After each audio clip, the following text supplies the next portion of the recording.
I am Denise Griffitts, and this is your partner in Success Radio. Today, we're talking about something that happened more than 2 decades ago. It's 21 years now, but those lessons are still very much with us. Now, August 29th marks the anniversary of Hurricane Katrina, and it was a catastrophe that changed New Orleans and the Gulf Coast, which is where I live, and it changed us forever. My guest knows that story from a very personal perspective. Sandy Rosenthal is the founder of Levees.org, and she is the author of Words Whispered in Water, Why the Levees Broke in Hurricane Katrina. I have that book in front of me. And today's episode is sponsored by Dr. Anna Marie Frank. She is also known as the Mindset Doctor. Dr. Anna Marie is a brain health expert. She's a keynote speaker and a doctor of natural medicine who helps high-performing leaders, entrepreneurs, and organizations overcome burnout, reconnect with their purpose, and create sustainable performance. Through mindset transformation, brain health strategies, I love that, brain health strategies, coaching, and speaking, she helps people get unstuck, think more clearly, lead with greater impact, and create meaningful change in both their personal and professional lives. She is also, by the way, the founder of Happy Whole You, and that's a holistic wellness center dedicated to helping people become healthier, happier, and more whole.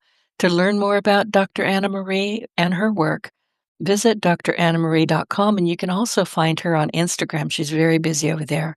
Now, back to my guest. Sandy Rosenthal sent me her book, and I just mentioned the name of it, Words Whispered in Water, Why the Levees Broke in Hurricane Katrina.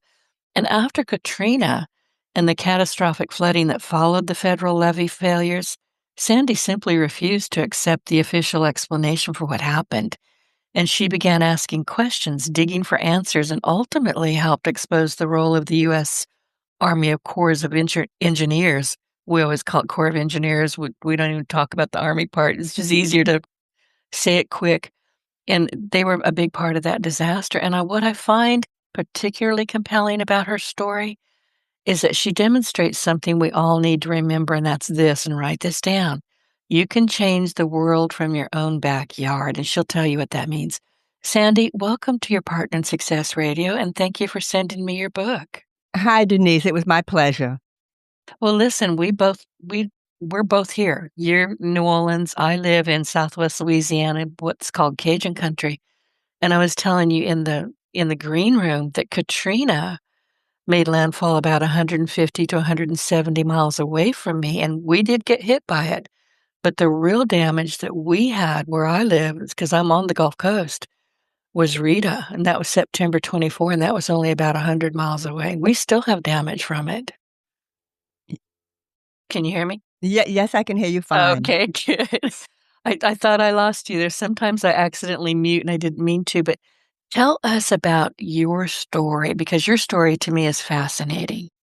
Well, where would you like to begin? Why did you do what you did? I mean, you were looking around. I mean, you took a lot of very powerful people and agencies, and you just hit them right in the face. Okay, so what I think I'll do is start from the best place, which is the beginning. You've already touched on other storms that have reached this area. You've touched on Rita, but there was another hurricane that is really responsible for my being able to do the work I did, and that is Hurricane Andrew. Hurricane That's the Andrew only one I ever evacuated for, and I'll never do it again, by the way, but I remember that storm very, very vividly. Evacuations have their own risks, They do. a and it's something that unless you've ever done it, you really will never understand, what an evacuation truly is. But but in 1994, Hurricane Andrew passed through Florida. It also, hit the coast of Louisiana, a bit far from New Orleans, and, I was able to see the damage, but I didn't feel it living in New Orleans. So, the reason Andrew shaped, my future is because my husband is an insurance agent, property casualty, and he knew, the damage that the folks in Florida had sustained, and as Hurricane Katrina was coming toward us in the weekend just before August 29th, my husband knew there would be no power for 2 months. There'd be no air conditioning, no phone for 2 months, No and food. That was a and huge problem. no services, no ambulance, no police for 2 months, and he knew this because he had seen it in Florida in 1994. So, my husband told me to pack for 2 months. And I of course, I thought that was a little crazy, but I said, "Okay." He's the insurance agent, and my husband's born and raised in New Orleans and had actually been through Betsy and Camille. So I said, "Okay," and I packed everything. I packed my checkbook. I packed, everything that, I could possibly need. I thought if I'm gonna live in a hotel for 2 months, I might as well look good. So I bought some nice clothes with me, for this existence I knew I was gonna have to live. I post Katrina, I did a survey, and I believe I'm the only person in the city that packed for more than a couple of days after the levees broke because everyone thought we'd just be back home in a couple of days. And I attribute part of that to denial. In the face of a catastrophe, a lot of people go into a denial, and books have been written on the subject since then. But back to August 29th, I was prepared. And when the hurricane did actually was a category 2 or perhaps 3 when it came to Louisiana, but what did us in was the storm surge caused by Hurricane Katrina out in the Gulf. That storm surge arrived in New Orleans, and it met the levees that were wrongly built and wrongly designed by the Army Corps of Engineers, and they failed at half the strength they were supposed to hold up to. They failed at half the water pressure they were designed to withstand. That's what happened August 29th.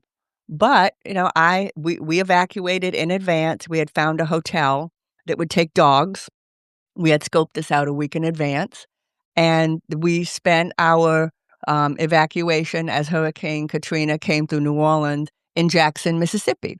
And the entire hotel was full of evacuees just like myself, and we kinda huddled together for strength and comfort, and the lights went out, of course, and because the power went out, we ended up having to relocate the next day, and we relocated to a city in Louisiana called Lafayette, which still had power and electricity and hotels. Yeah, that's the next town over from me. I'm very familiar with it. So we evacuated with the dog, to the city of Lafayette and to the Drury Inn right there on the, Interstate 10, very high, very tall, visible hotel where we stayed for a month. So, keep in mind, I was prepared. I had clothes, I had my checkbook, I had access to my money, I had, all the things I had my laptop. I had everything that I needed because my husband said pack for 2 months. So, I And then here comes Rita. oh, If and you were then in Lafayette, there here comes Rita. yeah, oh my goodness. The reaction of local and federal and national, and state authorities to Rita was very different from Hurricane Katrina. I mean, we were basically on lockdown. We had to stay in our hotel rooms. We weren't allowed to come out into the hallways. It was a very, very, very different experience as when Hurricane Rita came through than Hurricane Katrina, as we learned a lot that day on August 29th, after that catastrophe. And as you've already pointed out, Denise, the nation has changed forever. Similarly to after 9/11, the nation's changed. Many of the ways the average resident of the nation might not know it. For example, the most residents of the country don't know that after Hurricane Katrina, a law was passed, requiring that, local and state officials accommodate for pets. A lot of people refused to evacuate ahead of Hurricane Katrina because they were not allowed to bring their dogs. They were not allowed to bring their Yeah, cats. and I And think so we all remember those pictures of people sitting on their roofs with their dogs. yes, It was yes, and just it that's was why they stayed. heartbreaking. Yeah, I would too, honestly. We gave serious I was still married at the time, and, we said, do we evacuate?" And we both looked around us and said, "Nope." we can't take them with us, and I'm not leaving them behind. Plus, I had evacuated once before. I will never do that again, I promise you. The evacuation is, very, very stressful and very, very expensive, and it doesn't take into account what about the people that don't have credit cards, cars, road experience, or family out of town? Or So gas stations, the gas stations go immediately. mhm. I remember when I was heading for Shreveport when I evacuated, and I'll never forget this. There was a young woman, they must have just grabbed whatever they could. They had a newborn. This baby was maybe a month old, and she was running around because we were stalled on the road, and we sat there for hours, and she was begging for anything that she could feed her baby. Well, I had chicken. You can't feed that to a baby, but I Not to an gave it to her and her eight-month-old. husband. Right. So, I mean, we're all trying to help this baby find diapers. I mean, those are the things that you don't think about. Evacuations there's one word we didn't put, dangerous. They are. They're also dangerous. And then, something else that the average, citizen might not know is you never really there's no definite, uh, order, and there's mandatory evacuation, but you rarely get a mandatory evacuation. It's usually the burden of the decision is upon the individual, and then so for days as a storm is coming, you go, "Should I go? Should I stay? Should I Yeah. go? Should I stay?" Back and forth, and that can be very, very stressful. It's the people don't understand. "Oh, just evacuate. Why didn't you evacuate?" And then I'd like to point out that even had, 100% of the people been evacuated from the city of New Orleans, the levees still woulda broke, and we still would have had 80% of the city underwater. So, it's amazing how much punishment we, the people, received for not evacuating every last person when that damage still would have happened. You But can't evacuate everybody. yeah. Once those roads get clogged up, even if they do, contraflow, which people don't, if they haven't lived here, they don't know what that means. But even if you're trying that, there is no place to go. You'll run out of gas. You'll run out of food. You'll run out of water. You'll have screaming kids. It's like you said, it's incredibly stressful. But if it's still flooding and raining, you stand a good shot at getting rear-ended by another car who can't see you because of the rain. So if you can stay home, I'll take Yes. stay home. The idea of sheltering in place is now more popular. We've had but it's been 21 years. Right. There have been the biggest improvement is we now have solar panels that can send power to these gigantic batteries that can power your a refrigerator, a freezer, and air conditioning for a bedroom, allowing sheltering in place. So what you could do is, you hunker down, which we did during Hurricane Ida. We hunkered down, the wind swirled overhead, but otherwise the city was intact. The storm passed. The next day, you can decide, "Do I wanna stay or do I wanna leave?" A lot of people left because electricity was out. Right. And so they left. But the idea of a combination of contraflow and sheltering in place is becoming more popular because, as we've already discussed, evacuations are dangerous and stressful and for many impossible. Well, listen, when I came back after evacuating, I couldn't get back. I lived in a gated community on a lake. There were trees down, there were wires down. I couldn't walk into my own neighborhood for about a week. It just Mhm. wasn't gonna happen.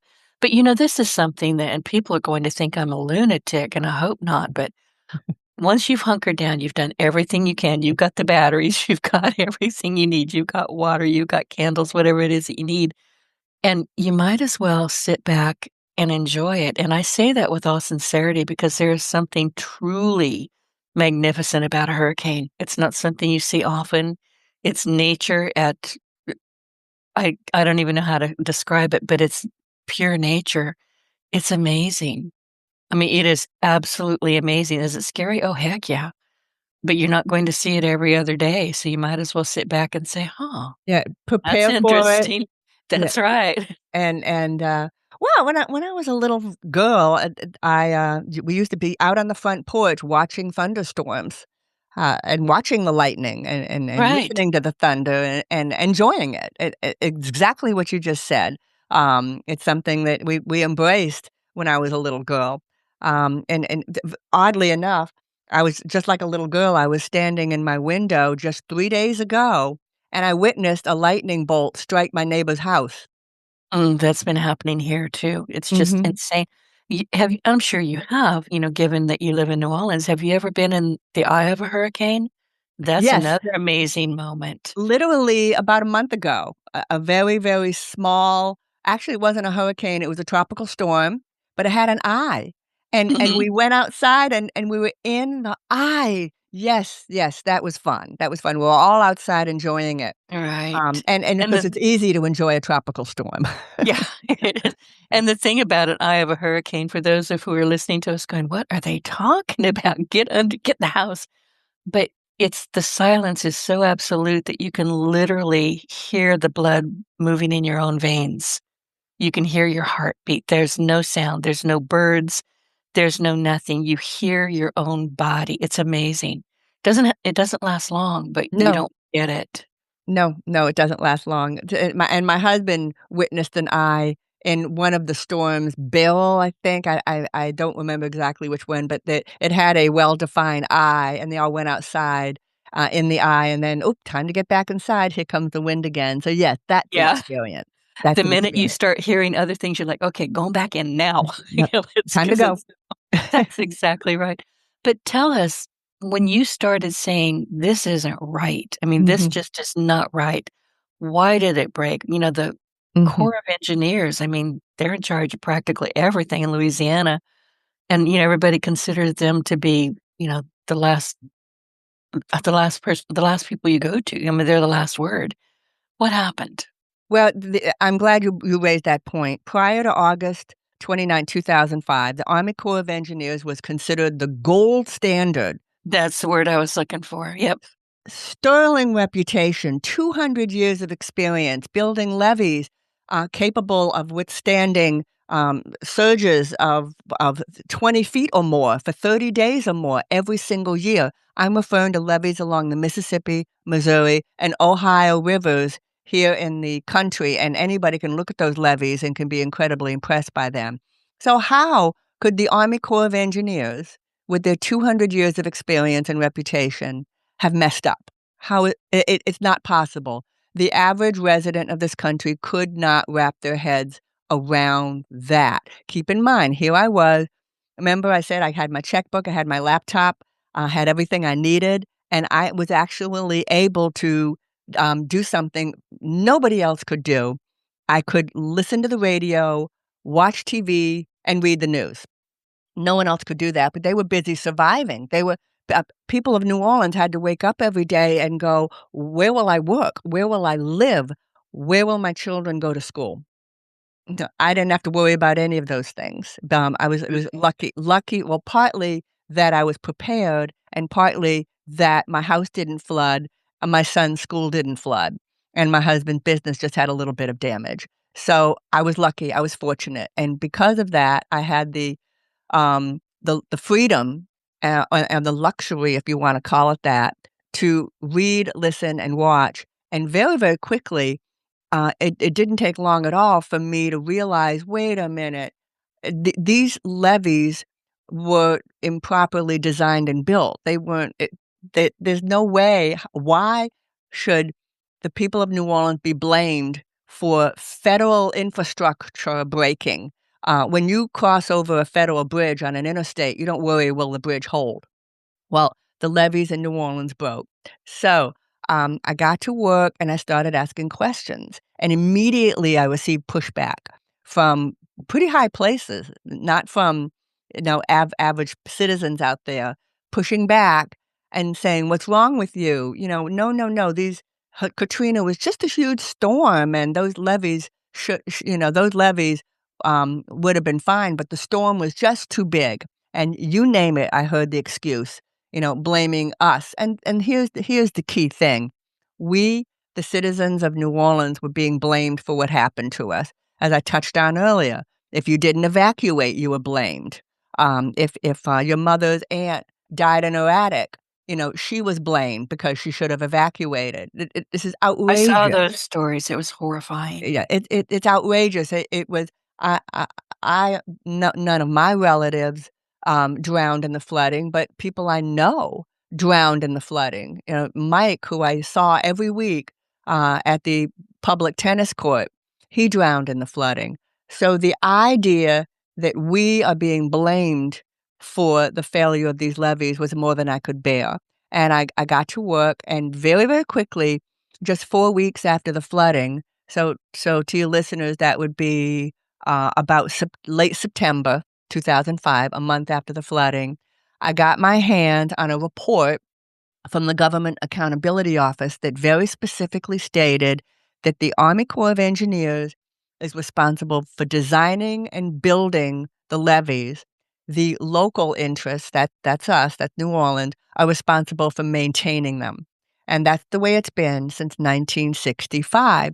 Well, I live here, I knew that the levees that broke were new.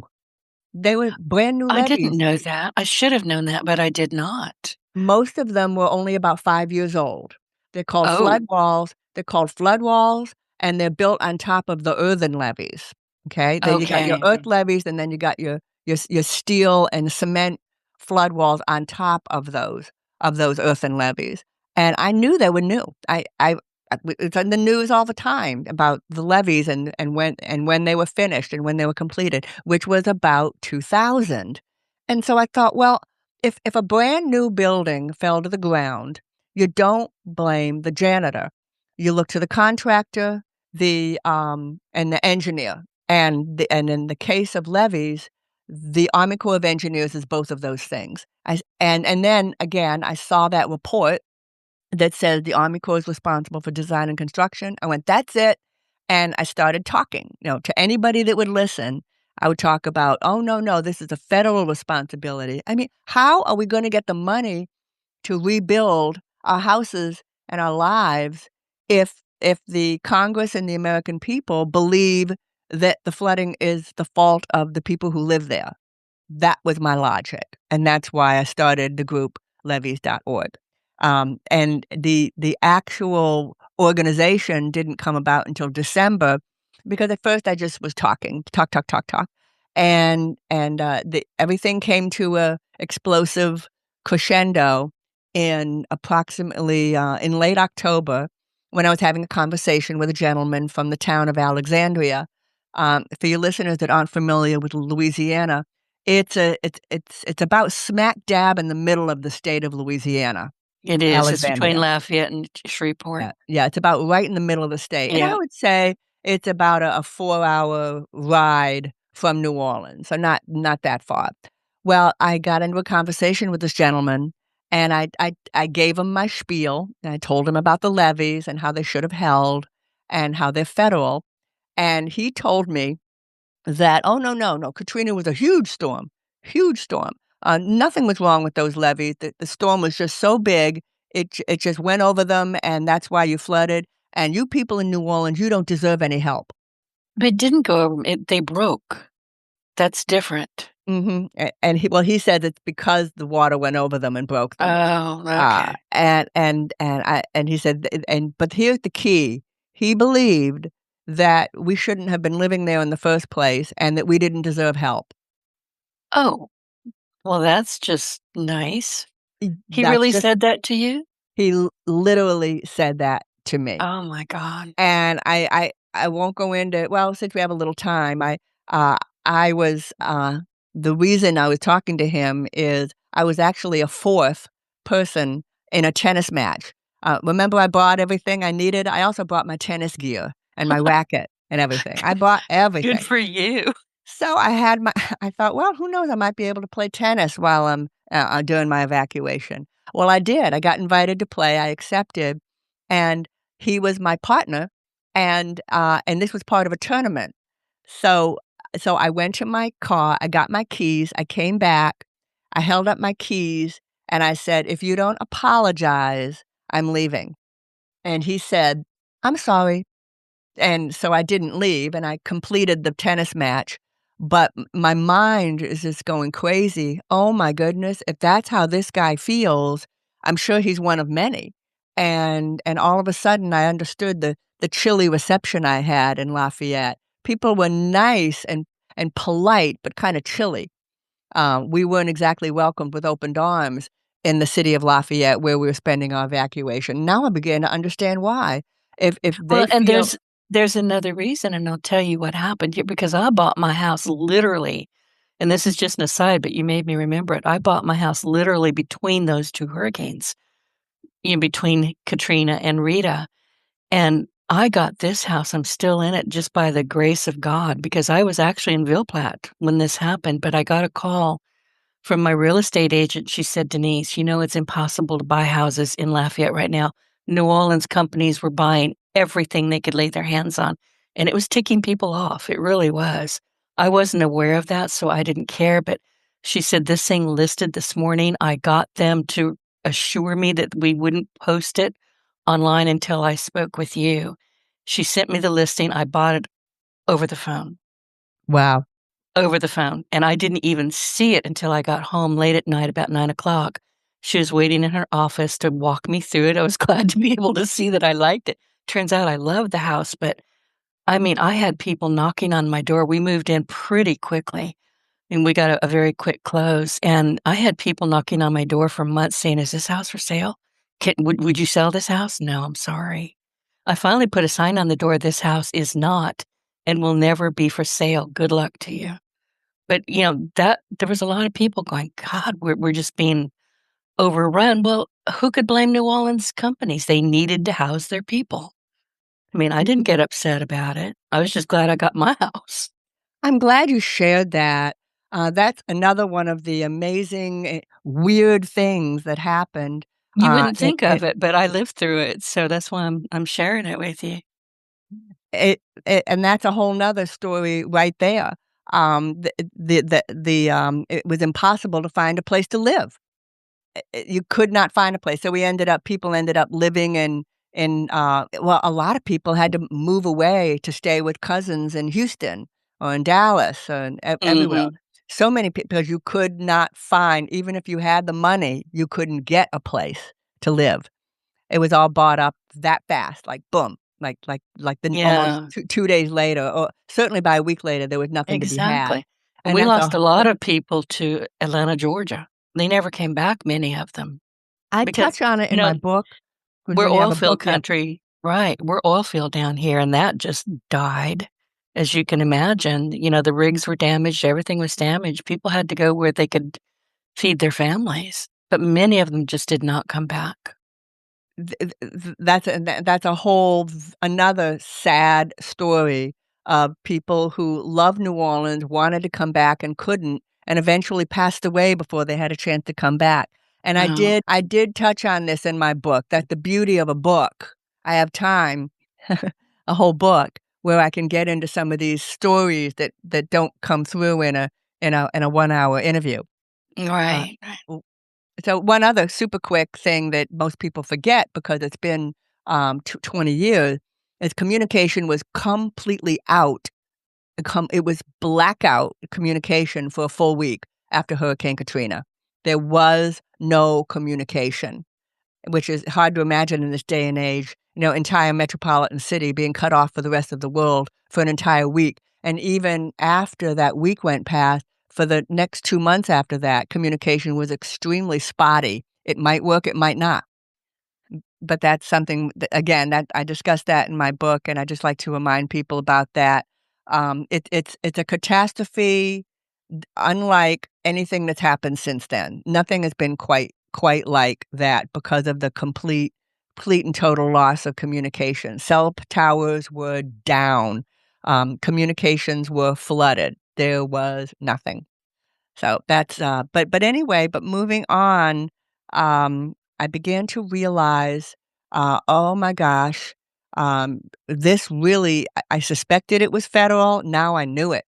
Now I knew it. And now, after that conversation with the gentleman from Alexandria, I went home that day and I said to my husband, I have to do something. I've got to get the word out. And, looking back, I was so naive. I mean, how can I, one person, possibly matter? How can I? But I didn't think like that. My thought was I had to. I had to, there was no time for self-doubt, no time for imposter syndrome, which is a new term. We didn't have that in 2005, but I didn't pay attention, and my son, who had just barely turned 15 years old, just barely, he said, "Mom, if you will come up with a mission and, mission and goals, I'll do the website for you." I said, "You're on." And we went ahead, and that night, we sat down at the laptop, and we looked up possible URLs. And at that time, you could get levees.com, levees.org, levees.net. You could get anything you wanted. No one had even heard of a levee until 2005, except for the song, "Drove My Chevy to the Levee." Yeah, Otherwise n I know that song. Uh-huh, of course. And, Don McLean. So, no one knew what a levee was, so we decided to go with levees.org, and we decided to name the organization also levees.org to keep things simple, and my son created the very first website, which if you go online, you can still see it. You go to something called the Wayback Machine, Yep. and you can Mhm. I look at my first website and it was blue background with white text. We didn't have graphical user interface. We couldn't add images. We couldn't do anything, but we were so proud. Yes. So, we had a website, and so we launched the website on, December 2nd of 2005, and then I thought to myself, "Well, okay, we have a website, but we need more than that. We need members. We need supporters." I thought, "How do we do that?" And then I thought, "Oh, I know." I was a total novice, and I had no PR companies helping me. I know what I'll do. Let's write a petition and we'll put it on the website. And the petition said, please write to, I mean, the petition was, please add your name to this petition saying you want for President Bush to keep his promise. He had just made an appearance in early December in Jackson Square in New Orleans, and he promised to build the levees back bigger and stronger. And so we put the website on, I mean, excuse me, backing up. We put the petition on the website, and we did it just the old-fashioned way. We emailed it to, or emailed it to all my family and all my friends, and my son did too, asked them to please add their name to that petition. Overnight, we got 200 names. And in 2005, 200 names overnight is a lot. Yes, it was. Yeah. Even by today's standards, 200 names overnight is a lot. But that's what we got, back in 2005, and that put us on the map, and eventually that number swelled to 25,000. So we're very, very proud of that, and, so we now have a mission, we now have members, and our first order of business is to do an event, calling attention, to our mission, which is education about the true reason that New Orleans flooded, which is because of the mistakes of the Army Corps of Engineers.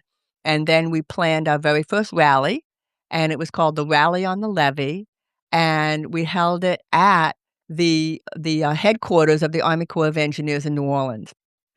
And Mhm. I bet they loved that. They were scared, they actually had, trucks parked out in front of the building and guards. I can't remember if they were carrying guns or not. I don't think they were carrying guns. I can look at the pictures and see if they were or not, but they were worried, that there'd be some sort of mass, um, protest and Well, something violent was gonna happen. it's Uh, the probably a legitimate worry. the event yeah, people had lost everything. Um, absolutely everything, and it's kind of hard for people to fathom. So that first event, brought 300 at least 300 people, which, if you think about it, this was January of 2005. There were very few people in the city of New Orleans to be able to get a protest of 300 people. to an event in New Orleans was remarkable considering so few people were living there. But that's Mhm. a testament to how angry people were. And this is a good time for me to touch on this, trying to help your listeners understand what happened to us. When me and my son, husband and son, were in Baton Rouge, just day or two after the flooding, a woman came up to us and she said, "Are you from New Orleans?" We said, "Yes." And she said, "I know how you feel." And she started to tell us about the day that her house was struck by lightning. Nobody was home, but the house basically burned to the ground. And she told us she knows how we feel. And we smiled and we said, thank you for your kind words. And we looked at each other. No, she doesn't understand. The only thing that way she could have understood is all her neighbors' houses had burned to the ground, and her mother's house, and her sister's house, and her brothers, and her aunts and uncles, that they all burned to the ground, and the church, and the place where she buys groceries, and the post office. I mean, Kinda like it's Los Angeles, it those fires. it's when everything is gone, not just your house, and that's what it was like for the people of New Orleans, and even if, what if and the loss, I mean, even if you didn't lose a family member, by the way, for your listeners, the official count is just under 1,400 people perished, that day. So even if you didn't lose a Sandy, weren't there some people who were just never found and they can't really be counted? yes, and, They're listed as missing rather than deceased. that counts. I'm gonna make a note here to go back to what I was saying because you raise a good point. So we're talking about loss. But as to the number of people passed away, the number for 17 years was 1,800 approximately, and it was recently moved down to 1,400 because of double counting, and all kind and confusion and all kinds of things. But you raise a good point. It's a number that's very, very, very difficult to ever get at with any accuracy. Because do you count suicides? Oh, In the weeks and think of months that, yeah. after the flooding. Do you count people who died of a heart attack? Who were displaced, like an elderly person displaced to a nursing home in Lafayette who died of a heart attack a month later. Do you count her? So it's extremely difficult to count. One thing we can agree on, it was a lot of people. It That's the one was. thing we can agree on. There is And it nobody didn't happen all in 1 or 2 days, it just continued on, there's especially in no the ninth ward, I think. Yes, yes. There's no one on the planet who will argue that it was not a significant event in terms of mortality. That's universally agreed on. But just to finish up on my point about the loss, many people lost every family photo they ever had, all of them. Most people keep in the same spot. They're all gone. Heirlooms, gone. I mean, the loss is for so many people, it was staggering. So, I like in closing, the flooding of New Orleans, during Hurricane Katrina was not a disaster, it was a catastrophe of the I highest agree level. with you, yeah. When I look at the 2 storms together, for us, especially where I live, it wasn't just 1 storm or 2 storms, it was a long-lasting catastrophe that they were banded together. You can't really separate one from the other. The damage was different, but it clobbered the heck out of Louisiana, and it was just ongoing. I mean, we'd no sooner get the mess cleaned up from one or try to, and then here comes another one. It was an interesting year. It's about the politest, most polite thing I can say. Mhm, from which many still have not recovered. That this would be a good time to mention post-traumatic stress syndrome. I know, looking back, I know I was suffering from a form of a post-traumatic stress, and the manifestation in me was, I think it did 2 things. One of the things is I was a merciless pit bull of devouring information about anything related to the flooding of New Orleans. It consumed me. I had to find the answer. I had to find the answer. but then simultaneously, so I kept busy. I kept busy. I didn't curl up in a fetal position. I kept busy, but also, though, I was incapable of doing something like, for example, sitting down in front of a TV set and watching a rerun of Seinfeld, or looking at a magazine and seeing what styles were coming out in the fall, what colors were stylish. I mean, I was incapable of relaxing, of just relaxing, and it was months that it was impossible to do that. So that was my version of post-traumatic stress syndrome. For many people, it was far, far worse, and that's yet one another, casualty of, the flooding of New Orleans during Hurricane Katrina. I hope people are talking about this event for at least 100 years. I hope that, a movie comes out, at the 100th, anniversary similar to the Titanic, to retell the story and make sure that everyone understands what truly happened. I have no doubt that that will eventually happen, and, you had mentioned Hurricane Andrew, and one of the reasons that you learned so much about Katrina and the levee was because of Andrew. So can we touch on that very quickly? Certainly. Andrew was an incredibly powerful storm. Many like, in the case of Hurricane Katrina, many people, including a high school, classmate of mine, literally lost everything, during Hurricane Andrew. The difference between Andrew and Katrina is Andrew was a hurricane and that the damage was wind and water related. To my knowledge, there was no infrastructure failure that caused flooding in Florida. However, it was a devastating, hurricane that, was a big lesson. Lots of lessons were learned, because of Hurricane Andrew for the whole nation. Again, I can't tell you, if it weren't for Andrew, I would not have packed for 3 weeks, or for 6 weeks, if it were not for Andrew.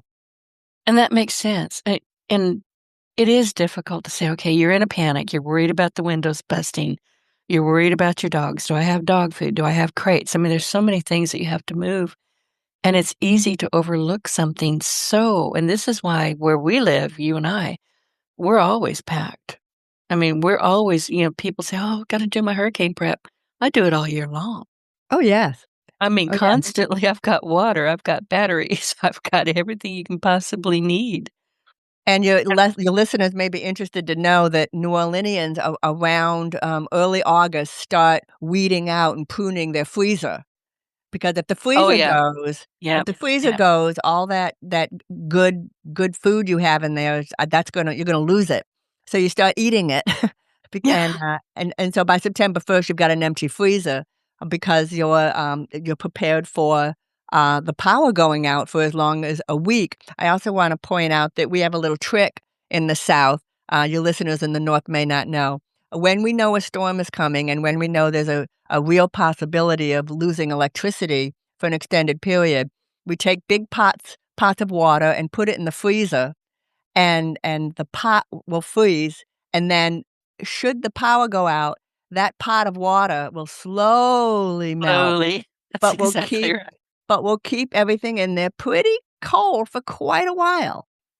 And we do this for we the do the first. same. Yeah, we Yeah. do the same, and, I'm in Cajun country. We will if we can catch it, cook it, we'll eat it. That's just all that's the rules, and when we know that that power is not coming back and you know, our little tools that we have are, what do you call those? I can't even remember now, but you hook and I've just my brain just went dead, but we can maybe charge up the refrigerator, but we can't run the whole house on these generators. That's the word I was looking for. So, living in a small community will all of a sudden, and the word makes the rounds, we'll find tables set up in the middle of the street. Nobody's driving, you can't drive because everything's down, but we'll start cooking Yeah. barbecues. Barbecues get brought over on trucks, and we just cook and share, and, we clean it out before it goes bad, and And it will go yeah. bad Yeah, we have. very quickly.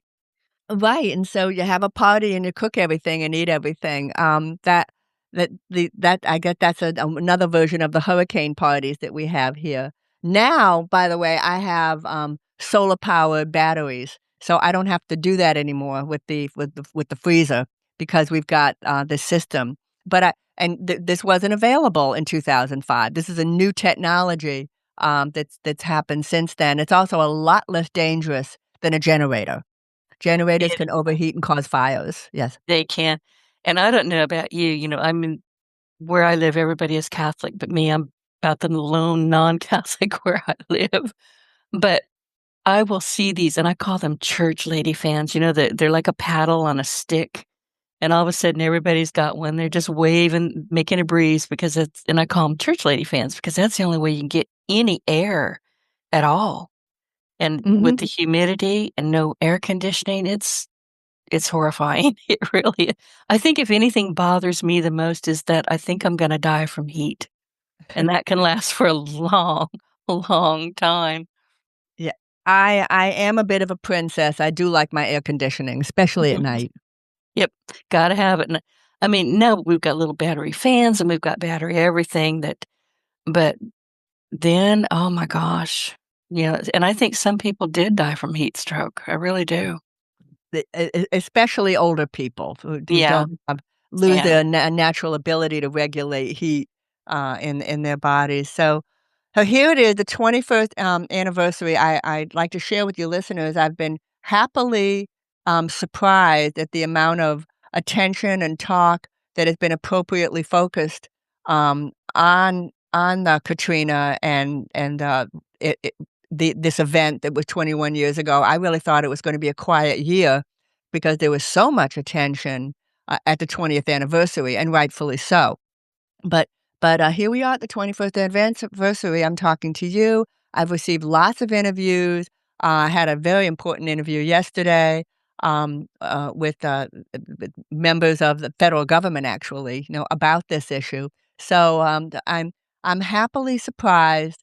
That period I spoke about, earlier in our discussion where remember I said power was out for a Mhm. full week? Well, exactly 7 days after the flooding, my cell phone rang, in Lafayette. I was quite surprised, but my brother in Massachusetts actually got through, which is kind of a miracle, that he got through. But keep in mind, I was in Lafayette, and he called me, and, he said, "Sandy, my gosh, are you okay?" I said, "Yes, my family's fine, our house is fine, we were lucky, we were one of the lucky ones." And I said, "Oh, have you been" I asked him, "Have you been paying attention to what happened down here in New Orleans?" This is 1 week after the flooding, and it's now Labor Day weekend. And to your listeners who were watching TV that weekend, e I know now that everybody was glued to the TV set for that entire week to find out what's going on in New Orleans, what's going on in New Orleans. And my brother, who is, by the way, a retired fireman, he laughed and said, "Sandy, it's all anyone is doing here is paying attention to what's going down there in New Orleans." I said, "Oh, really? Oh, really?" You have to realize I'm in the middle of it, no communication, don't know anything, and then I said to my brother, this is before I understood how massive the damage was. I said to my brother, people are still gonna be talking about this 10 years from now."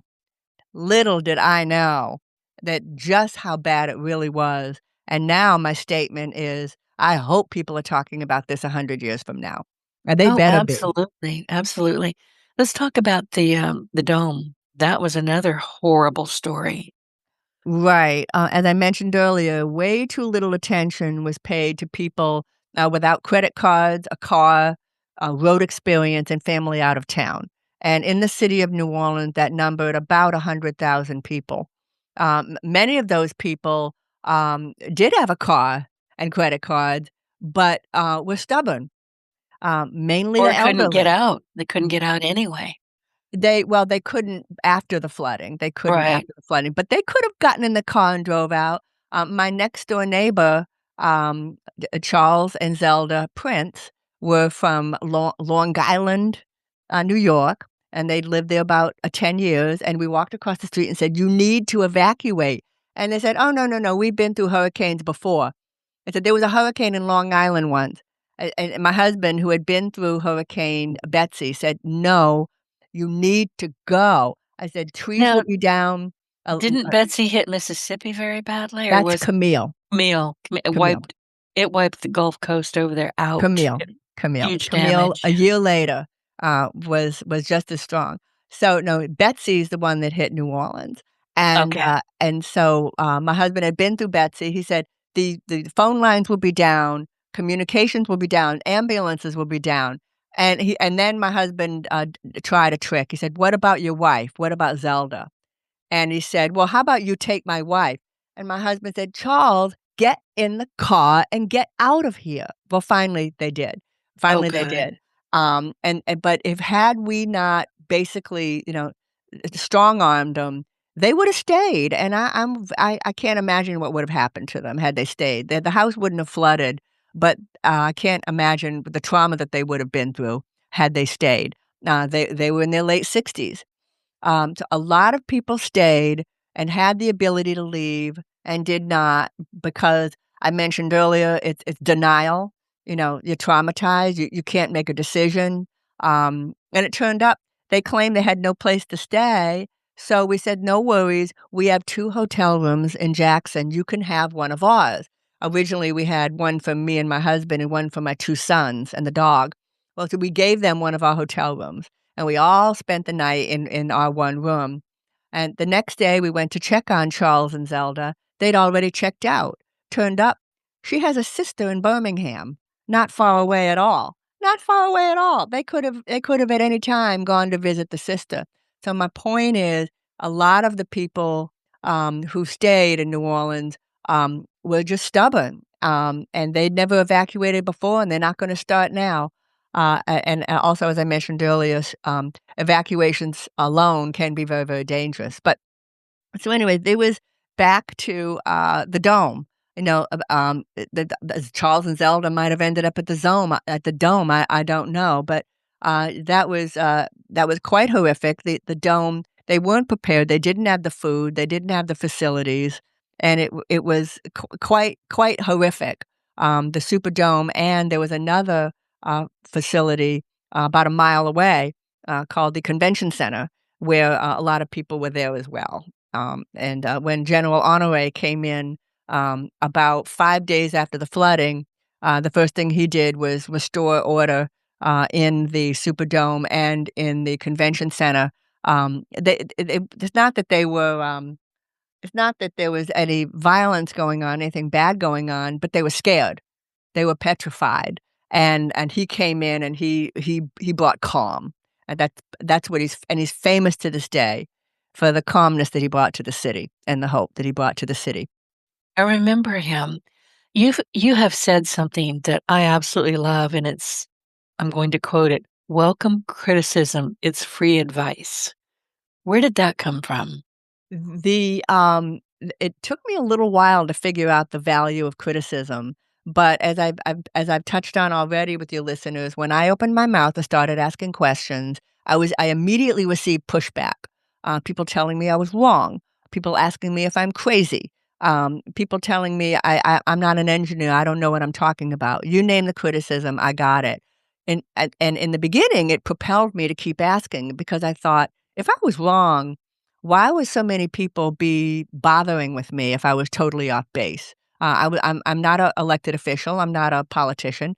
If I'm wrong, why waste their time on me? So that pushed me to keep asking questions. And then eventually, I began to notice that a lot of the criticism actually, inadvertently, they gave me information I didn't have at first, and it made me examine that information they gave me. And I thought to myself, "Wow, that's information I didn't know before. No, thank you for telling me about that." And moving forward, I always welcomed criticism because, again, I looked at it as free advice. They maybe not intentionally wanted to help me, but they did. They did help me. In fact, I'll give you a hint. The climax of my book, or the turning point of my book, is a moment that I realized that someone who had been for years criticizing me had actually given me a key to how to succeed, and he didn't, or she didn't know what it was. So yes, welcome criticism. In fact, ask for it. Absolutely, and I agree with you. Sometimes you're like, "What the heck?" And, now you're just being mean to me, but if you really listen and you really start to dissect what you're being told, and curiosity plays a big part of your makeup, which it does with you and with me, you're going to learn things that you might never have ever had access to. Exactly, and I know they're not intending to be helpful, but and here's another key thing, though, and this is very, very important. When people were leveling their criticism at me, it wasn't me personally. They didn't like what I was saying. See the difference? It wasn't me. They don't like what I'm saying.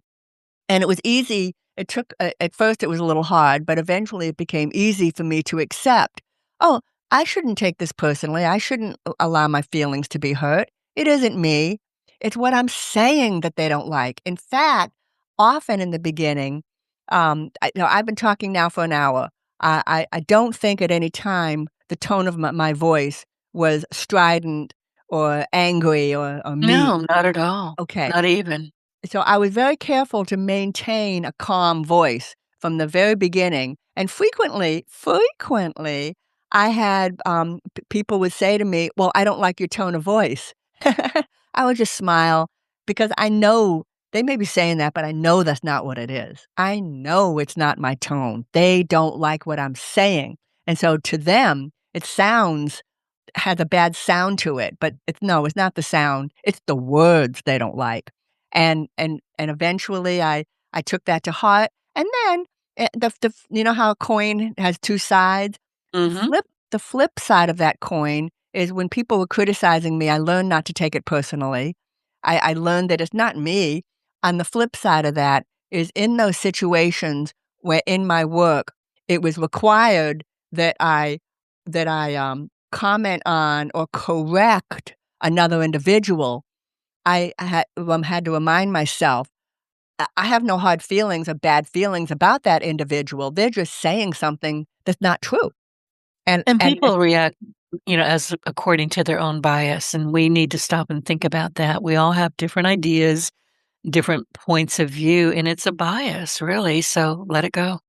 and let's say, Denise Griffitts, okay, you're a great example. Let's say in this meeting today, you said something that's flat out wrong. That's just not true. And I've and been known to do that. and suppose I correct you. I know that if Denise Griffitts didn't say this untrue thing, someone else would have. It isn't you.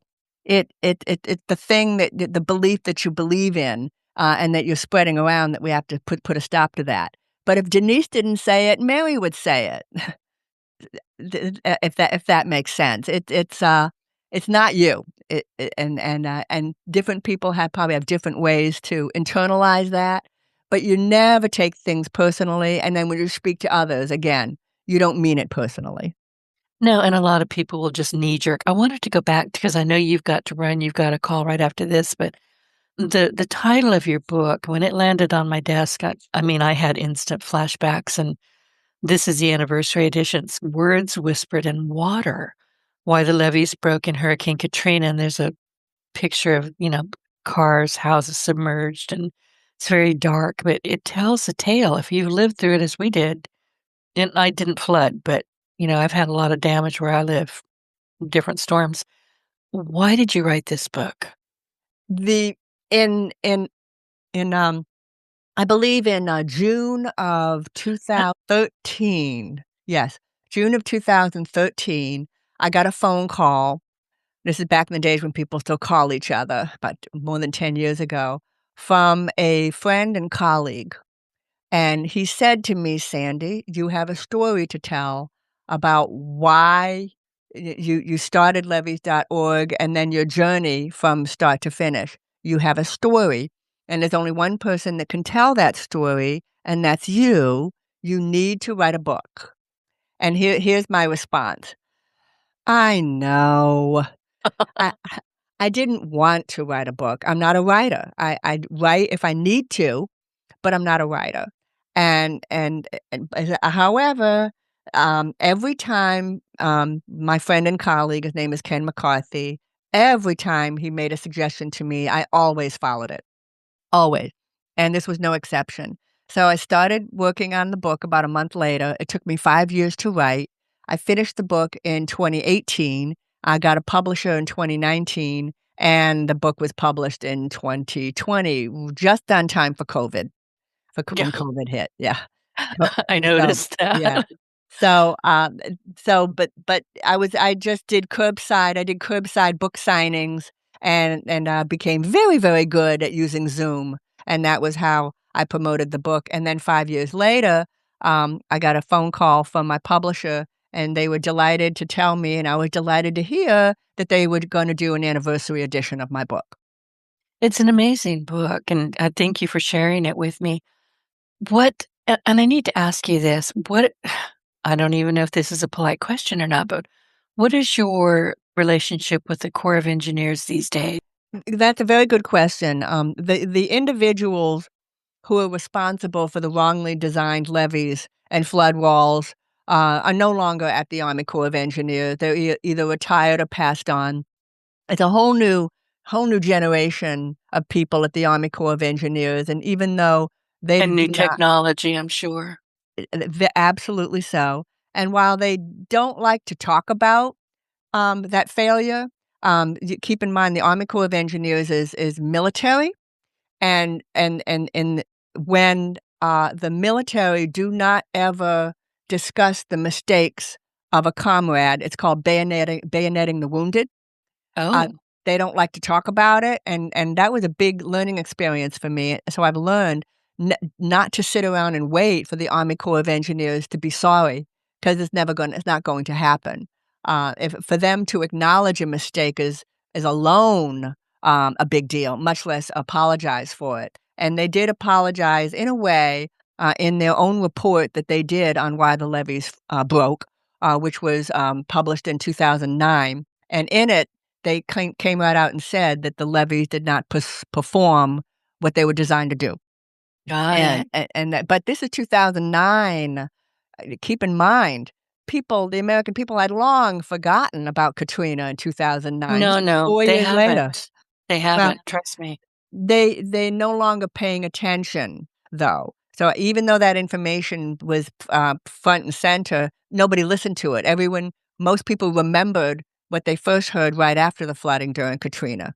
Now Mm. we haven't forgotten here, that's for sure, what happened. So by 2009, very few people paying attention, and so I needed to continue my work of educating the nation up to 2015, when, the New York Times published a front page above the fold Sunday story stating, "No, it wasn't the local levee boards, it was the Army Corps of Engineers. They are the ones at fault." And even though not everybody follows the New York Times, that's not everyone's favorite paper, everyone knows what's in the New York Times, including, by the way, all other, major media houses, Boston Globe, Right, Houston right. Chronicle, Los Angeles Times. They all know what's in the Los Angeles Times. So our mission, was accomplished for, getting the word out about why New Orleans flooded. And now, we're still at it now. We become a watchdog. If we see something wrong, we speak up and say so, and we do. And most importantly, though, I'm proud to tell your listeners that we're focusing our energies. We want to make sure that every single engineering student studying for their engineering degree, working on the Bachelor of Science, that they all receive instruction on that they all receive instructions on engineering failures and the lessons learned from those failures. It needs to be standard procedure in every engineering college, and we're gonna make sure that, it's the case in the 200 plus schools in this nation. Oh, good for you. Listen, I know you've got to get running. We've got about 2 more minutes before you have to go to your next appointment, but I wanted to thank you for joining me today, and your story is an important reminder that you don't have to have a title, a large organization, or tremendous resources to make a difference. You have to have natural curiosity and be a little bit pig-headed sometimes. So sometimes change begins with something as simple as asking a question that nobody else seems willing to ask, and then refusing to stop until you find the answer, which is exactly what you did. So, if someone listening to us today knows there is something wrong in their community, their organization, or even their own backyard, but they're afraid to speak up because they don't think they have enough power to make a difference, what would you tell them? Well, I would say that, believe it or not, you actually do have the power right there, right in you, right now, because everything starts with one snowflake meeting another snowflake, and then you ball it together, and then you start a snowball, and then you start a big, big snowball. It all starts with you, and you can certainly do this from your own backyard. And I actually know of an example where literally somebody noticed something in their little backyard, literally, and they spoke up and did something, and that ended up, turning into a big remediation project in Louisiana, because there were some toxins, out there, literally in somebody's backyard. Wow. Behind me, I have a hummingbird with a snowflake on its head that looks like a little fascinator on its head. It's one snowflake, and that's the reason I keep it here. It all starts with you. It does. Listen, I'll let you go and thank you so much. And anytime you want to come back and continue this conversation, you just give me a call. Thank you so much, Denise. Well, listen, everybody, as we approach the anniversary of Hurricane Katrina, her book, Words Whispered in Water, Why the Levees Broke in Hurricane Katrina, reminds us that remembering isn't simply about looking backward. It's about understanding what happened, demanding accountability, and making sure the lessons aren't forgotten. And living on the Louisiana Gulf Coast as I do, that gives Hurricane Katrina a very personal meaning for me because I lived literally between both hurricanes, Katrina and Rita. And in fact, I think I mentioned I purchased my home in between those two storms. Katrina absolutely impacted us, but for those of us here in Southwest Louisiana, the real devastation arrived with Rita. And this is I think I mentioned this or tried to mention it earlier. Katrina and Rita weren't two separate chapters. They were essentially one prolonged disaster for many Louisiana communities. And that's one of the reasons why my conversation with Sandy Rosenthal is so meaningful to me. Her story isn't after the storm when people it isn't about what happens after the storm when people begin asking questions, demanding answers, and refusing to accept that devastation is simply something we have to live in. It's not. So as we approach the anniversary of Katrina on August 29th, it's next week, I believe, Sandy reminds us that the ordinary people can make extraordinary change. You don't have to live in Washington. You don't need a title, and you sure don't need permission. So sometimes you can change the world from your own backyard. And I am Denise Griffitts. This is your partner in Success Radio. Thank you for listening, and I look forward to being back with you again soon.